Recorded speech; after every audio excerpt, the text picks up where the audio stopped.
keretben, mindenki egészséges tudott maradni, az eltervezett munkát el tudtuk végezni.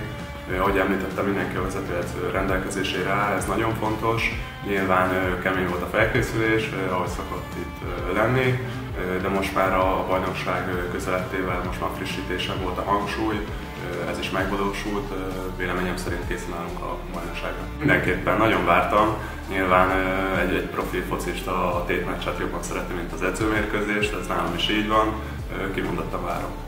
Így igaz, nyilván ilyenkor még találgatni lehet, de ahogy említetted, az első 6 mérkőzésben több olyan neves klubbal játszunk, aki véleményem szerint is komoly erőssége lesz a bajnokságnak. Én örülök neki, hogy a bajnokság elején találkozunk velük, majd kiderül, hogy ki hova tartozik majd a tabellán.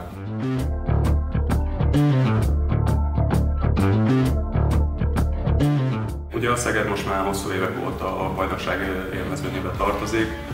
Ugye emlékszünk rá, mikor legutóbb feljutottunk MB2-be, akkor is a bajnokság végéig harcba voltak ők is a feljutásért.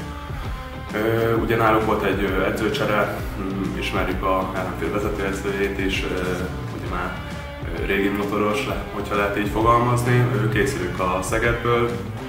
Nyilván ilyenkor nehezebb, mivel nálunk több játékos csere is volt, meg ugye, ahogy említettem, a vezetőedző is.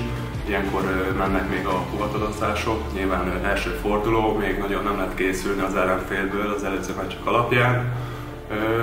Készülünk, rendben leszünk szerintem. Volt egy végfrissítés most a kereten, több fiatal játékos érkezett, nagyon tehetségesek, és kimondottan örülök annak, hogy olyan játékosok kerültek ide a klubhoz, akik szeretnek dolgozni, napról napra többek lenni, ez látszik a napi munkán is.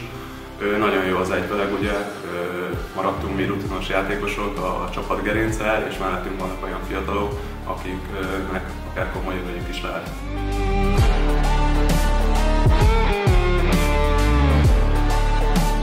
Ez egy komoly feladat, nem egyszerű, húzni kell a csapatot egy irányba, megvannak ennek is a nehézségei, ahogy említettem, nem egyszerű, dolgozunk rajta és jó lesz.